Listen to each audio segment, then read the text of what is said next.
Assalamualaikum warahmatullahi wabarakatuh. Salam Indonesia, Horas Medan, dan salam Ahoy. Hai anak-anak Indonesia, selamat pagi Bapak ucapkan. Semoga kalian dalam keadaan sehat-sehat selalu.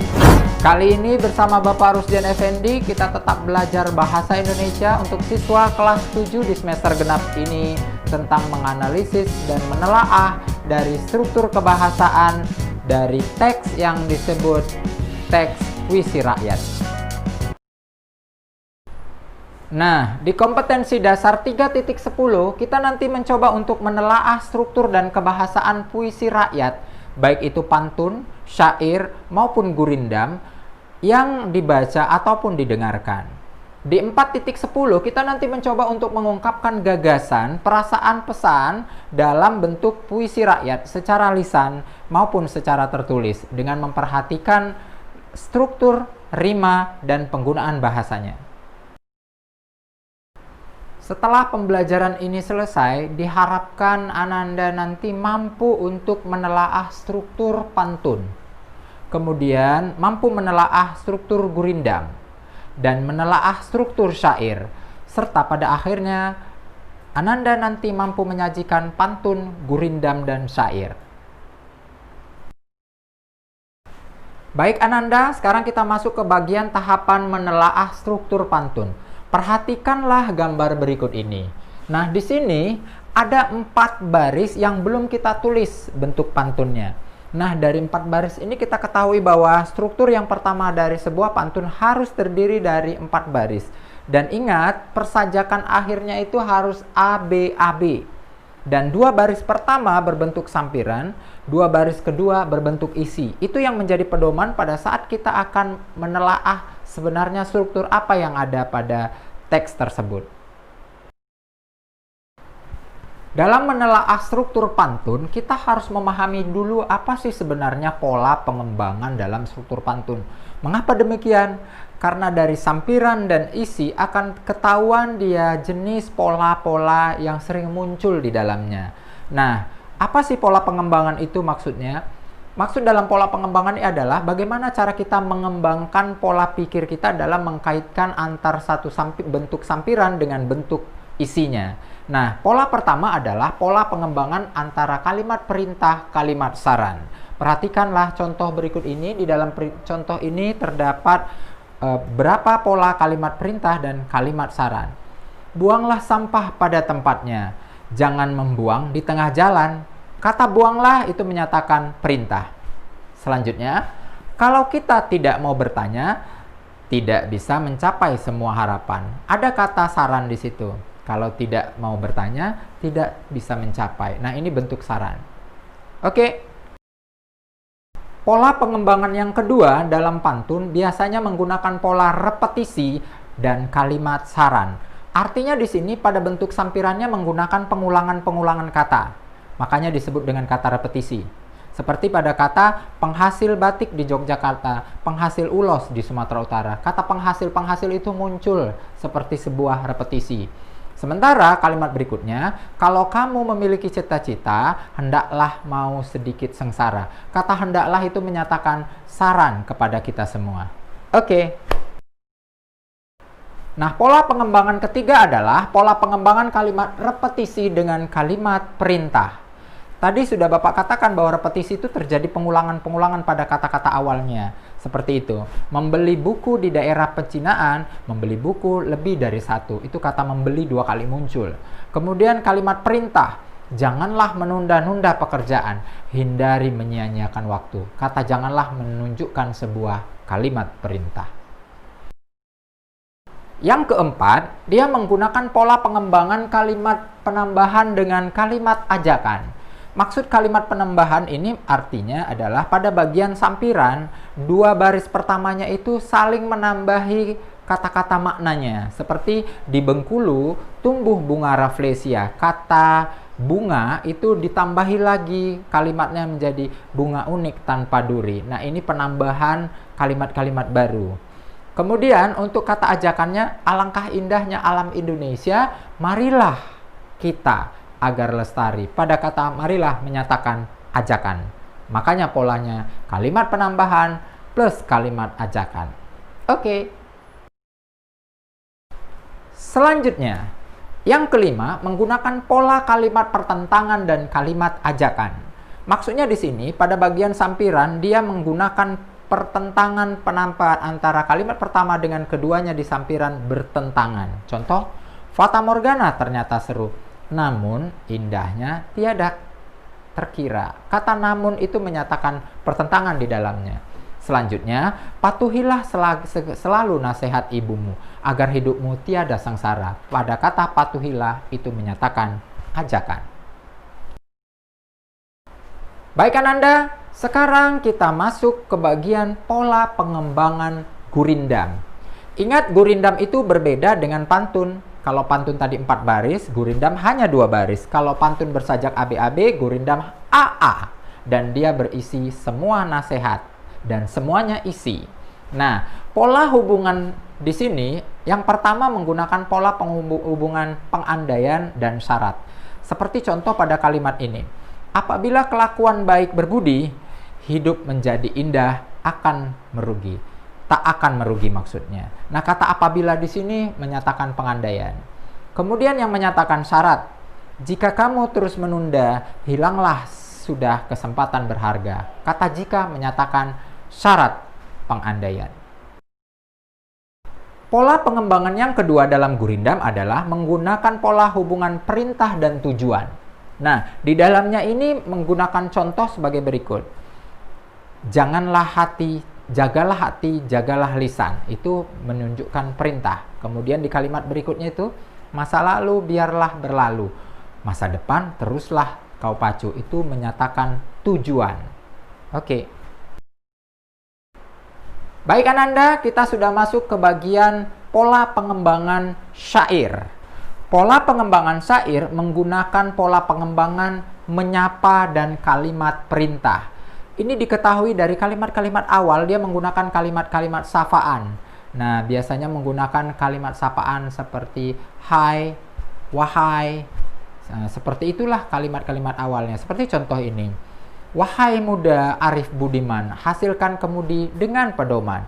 Nah, kata perintah lanjutnya, alat perahumu jua kerjakan, itulah jalan membetuli insan. Oke.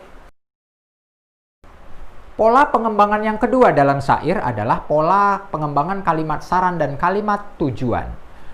Kalimat saran di sini pada kata perteguh juga alat perahumu, hasilkan bekal air dan kayu. Jadi kita disarankan untuk memperteguh alat perahu supaya menghasilkan bekal air dan kayu. Nah, untuk selanjutnya dia menggunakan kalimat tujuan.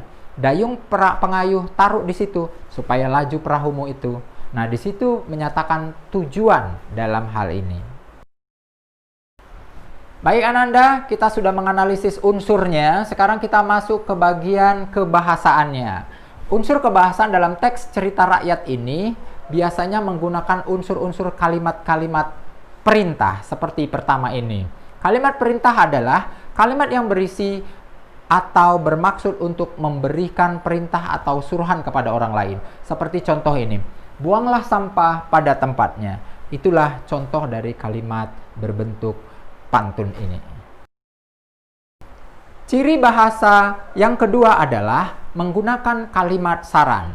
Dalam teks puisi rakyat ini biasanya suka menggunakan kalimat-kalimat saran seperti tadi pada pola pengembangannya ya. Kalimat saran adalah kalimat yang berisi tentang saran kepada orang lain untuk melakukan kebaikan kepada orang lain. Biasanya menggunakan kata sebaiknya, seyogianya. Contoh pada ini berikut ini. Sebaiknya kau pikir dahulu demi keputusan yang tepat. Unsur kebahasaan dalam teks puisi rakyat yang ketiga adalah kalimat ajakan. Nah, kalimat ajakan adalah kalimat yang berisi mengajak kepada orang lain untuk melakukan sesuatu perbuatan agar orang lain itu mau melakukannya. Seperti biasanya menggunakan kata ayo dan mari. Seperti contoh ini. Marilah kita jaga agar lestari.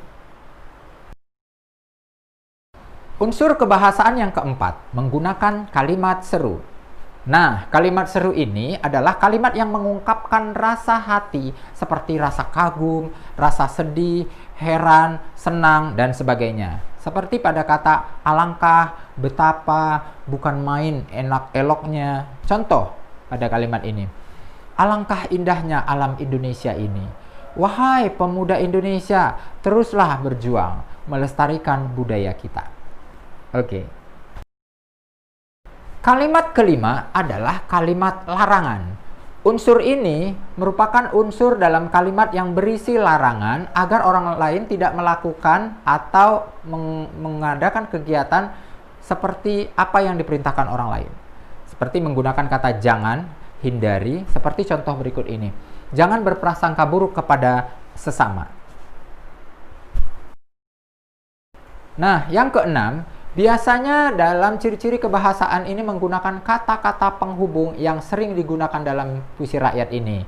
Nah, kata-kata penghubung ini muncul yang pertama kata penghubung tujuan dan yang kedua kata penghubung sebab. Kata penghubung tujuan merupakan kata penghubung yang modalitasnya itu menjelaskan maksud tertentu dan tujuan suatu acara atau tindakan, supaya, untuk, agar, dan lain sebagainya. Nah, yang kedua, kata penghubung sebab. Ini menjelaskan bahwa suatu peristiwa atau tindakan terjadi atas sebab tertentu. Misalnya, kata sebab, oleh karena itu, oleh sebab itu, sehingga. Kata penghubung selanjutnya adalah kata penghubung akibat. Nah, pada konjungsi kata penghubung akibat ini menggambarkan suatu peristiwa atau tindakan yang terjadi atas sebab peristiwa yang lain. Nah, konjungsi atau kata penghubung ini dipakai misalnya sehingga, sampai, dan akibatnya. Selanjutnya adalah kata penghubung syarat. Nah, di konjungsi syarat ini menjelaskan suatu hal yang terbias dan terpenuhi apabila syarat yang ada dipenuhi atau dijalankan. Contoh, kata yang digunakan adalah jika, jikalau, kalau, seandainya, bila, bila mana, apabila, dan lain sebagainya. Sekarang kita masuk ke bagian yang ketujuh tentang ciri kebahasaan teks puisi. Biasanya menggunakan kalimat tunggal dan kalimat majemuk. Apa sih kalimat tunggal itu? Kalimat tunggal adalah kalimat yang memiliki satu subjek dan satu predikat. Artinya dia cuma simpel saja, terdiri paling sedikit pola S dan P. Contoh, pagi-pagi saya sarapan. Sebenarnya polanya saya sarapan, saya subjek, sarapan predikat. Dia menggunakan kata keterangan tempat di depannya. Keterangan waktu maksud saya, pagi-pagi keterangan waktu. Jadi polanya keterangan waktu S dan P. Intinya kalimat tunggal itu paling sedikit berpola S dan P. Berikutnya, setelah kita belajar tentang kalimat tunggal, lawan dari kalimat tunggal adalah kalimat majemuk. Kalimat majemuk ini adalah kalimat yang terdiri dari dua kalimat yang tergabung menjadi satu. Disebut dengan kalimat majemuk. Artinya, kalimat ini sudah bergabung menjadi klausa. Makanya kalimat majemuk itu terdiri dari dua klausa atau lebih. Nah, kalimat majemuk ini ada dua hal. Satu majemuk setara, dua majemuk bertingkat. Kalau majemuk bertingkat yang dibahas dalam pembahasan ini, maksudnya adalah kalimat majemuk yang terjadi dari beberapa kalimat tunggal dan kedudukannya itu tidak sejajar. Salah satunya sebagai induk dan yang kedua sebagai anak.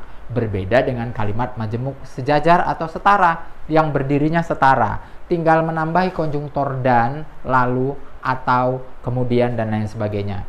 Tetapi kalau di kalimat majemuk bertingkat, dia berbeda-beda menurut jenisnya. Nah, kita perhatikan yang pertama adalah kalimat majemuk bertingkat hubungan syarat. Hubungan syarat di sini menggunakan konjungtor pengandaian semuanya. Jika, seandainya, asalkan, apabila. Contoh pada kalimat ini. Jika hidup bermalas-malasan, masa depan tak tentu arah. Kalau kalimat jikanya dikedepankan, dia menggunakan tanda koma di tengahnya. Tetapi kalau mau dikedepankan, anak kalimatnya dikebelakangkan, berarti masa depan tak tentu arah jika hidup bermalas-malasan. Seperti itu. Kalimat majemuk bertingkat yang kedua adalah kalimat majemuk dengan menggunakan hubungan tujuan. Di sini biasanya ditandai dengan kata agar, supaya, biar. Contoh pada kalimat ini. Agar hidup tercapai tujuan, hendaklah pemuda rajin belajar. Itu mendahulukan anak kalimat ke depan. Kalau induk kalimatnya mau dikedepankan, boleh menjadi hendaklah pemuda rajin belajar agar hidup tercapai tujuan. Selanjutnya adalah kalimat majemuk konsesif. Maksudnya adalah kalimat yang ditandai dengan kata-kata walaupun, meskipun, biarpun, kendatipun, sungguh pun. Nah, contoh ini misalnya, walaupun belajar banyak godaan, koma, tetaplah teguh mencapai harapan. Nah, inilah yang disebut dengan kalimat majemuk konsesif. Artinya kalimat majemuk yang mencapai konsekuensi atas sesuatu dari kalimat berikutnya. Oke. Nah, kalimat majemuk bertingkat yang lain adalah kalimat majemuk dengan menggunakan hubungan penyebab. Ini ditandai dengan konjungtor-konjungtor sebab, oleh karena itu, oleh sebab itu. Misalnya pada contoh ini, hari ini aku bersedih karena berpisah dengan sahabatku. Kata karena itu menyatakan sebab akibat. Selanjutnya adalah kalimat majemuk bertingkat dengan hubungan perbandingan. Nah, biasanya ditandai dengan ibarat seperti laksana, bagai, bak, dan lain sebagainya. Contoh, belajar di waktu kecil seperti melukis di atas air. Kata seperti menyatakan hubungan perbandingan. Kalimat majemuk bertingkat yang lain adalah menggunakan hubungan akibat. Itu ditandai dengan kata-kata sehingga, sampai-sampai, maka. Itu menyatakan sebab akibat dan akibatnya adanya di depan. Misalnya, Dian belajar begitu keras sehingga dapat memenangi olimpiade itu. Jadi hubungannya sebab dan akibat. Nah, selanjutnya adalah kalimat majemuk hubungan cara. Nah, di sini hubungan cara contohnya dengan cara menjual koran, dia mendapatkan uang untuk hidup. Nah, dengan berpikir cermat, generasi muda menggapai asa. Nah, kata-kata dengan cara dan dengan berpikir cermat itu menyatakan hubungan syarat dari kalimat tersebut. Baik Anda sekalian, kita sekarang sudah masuk ke bagian bagaimana cara menyajikan puisi rakyat secara lisan maupun tulisan. Nah, ada beberapa langkah yang harus kita perhatikan. Pertama, kita akan menyajikan bentuk pantun. Nah, caranya adalah pertama, tentukan dulu ide yang akan kita sampaikan. Nah, kalau dia bekerja keras, kelak hidupnya menjadi sukses, misalnya itu kata-kata ide ya. Jadi ditentukan di bagian isinya kalau dia dipantun. Kemudian, menata ide menjadi dua larik dengan bunyi akhir yang berbeda. Jadi, langkah kedua ini intinya dalam menulis pantun harus melihat bentuk isinya dulu. Karena isi itulah yang menjadi kuncinya. Antar baris ketiga dan keempat bedakan bunyi akhirnya. Baru kita naikkan ke bentuk sampiran atasnya. Yang ketiga, memilih kosakata yang diakhiri dengan bunyi seperti dua larik yang sama. Dan yang keempat, membuat larik sampiran dari benda atau kondisi yang tidak berkaitan langsung dengan isu yang ada. Kemudian yang kelima, menata kembali kalimat atau larik yang ada dengan rima dan kosakata yang berirama sama dengan dia. Dan yang keenam, menata pantun secara logis. Nah, kalimat-kalimat ini kalau disimpelkan bisa kita amati seperti contoh berikut ini. Nah, pada contoh berikut ini kita memberikan trik. Ingat tadi ya, membuat pantun harus ada 4 hal. Nah, dari 4 baris itu, coba langkah pertama kita perhatikan baris ketiga dan keempatnya. Di baris ketiga dan keempat, kalau kita mau meletakkannya harus berbeda antara baris ketiga dan keempat huruf akhirnya. Sajak akhirnya. Misalnya, baris ketiganya ini, jika saya ingin berkenalan terlebih dahulu, huruf U, maka baris keduanya nggak boleh huruf U lagi, harus huruf yang lain. Kenalkan nama saya Rusdian Effendi, huruf I. Jadi U dan I. Nah, setelah baris ketiga dan keempat tadi baris ketiganya U, maka kita naikkan bunyi yang sama ke baris pertama, U. Dan kalau dia baris keempatnya I, maka kita naikkan ke baris keduanya menjadi I juga. Nah, kita akan cari bagaimana cara menemukannya. Lihatlah bentuk sampiran yang lain. Terserah kita mau buat bentuk sampiran yang bagaimana, asalkan bunyi akhirnya itu sama. Misalnya tadi ya, bentuk ketiganya, jika saya ingin berkenalan terlebih dahulu, maka kita buatlah kata-kata yang akhirannya U. Jalan-jalan ke kota Pekanbaru. Nah, baris keduanya. Ingat baris keempat dulu. Kenalkan nama saya Rusdian Effendi, berarti baris keduanya harus I juga. Kalau I berarti kalau tadi jalan-jalan ke Pekanbaru, singgah sebentar membeli peci, karena akhirannya Rusdian Effendi baris keempat itu kan I, maka bunyinya jadi baris kedua harus I juga, peci. Nah, jadinya jalan-jalan ke kota Pekanbaru, singgah sebentar membeli peci. Jika saya ingin berkenalan terlebih dahulu, kenalkan nama saya Rusdian Effendi. Begitu cara menulis pantun cepat. Baik Ananda, sekarang kita masuk ke langkah membuat gurindam dan syair.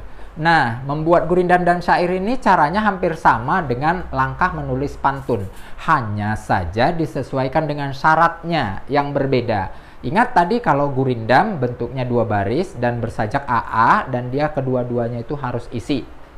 Sementara kalau syair dia bentuknya itu harus semuanya isi. Berarti kalau bentuk gurindam, perhatikan di sini kita harus mulai dari bentuk keduanya. Nah, kabar yang baik selalu terdamping. Hurufnya ing, maka naikkan ke atas ing. Kabar yang baik terlalu terdamping. Kalau kita terpelihara kuping, kabar yang baik selalu terdamping. Nah, di situ kan bentuk nasihat ya. Berarti contoh gurindam yang baik. Sekarang kita masuk ke bagian syairnya. Bentuk syair, kalau dia huruf pertamanya akhirannya N pada kata berdandan, wahai gadis suka berdandan. Itu kan huruf N akhirnya. Berdandan di bilik sambil berjalan, huruf N akhirnya. Maka di baris ketiga dan keempat kita juga harus cari huruf N yang sama. Ayo kira-kira apa ya? Silahkan buat kalimat yang akhirannya huruf N, tapi nyambung bunyinya. Silahkan.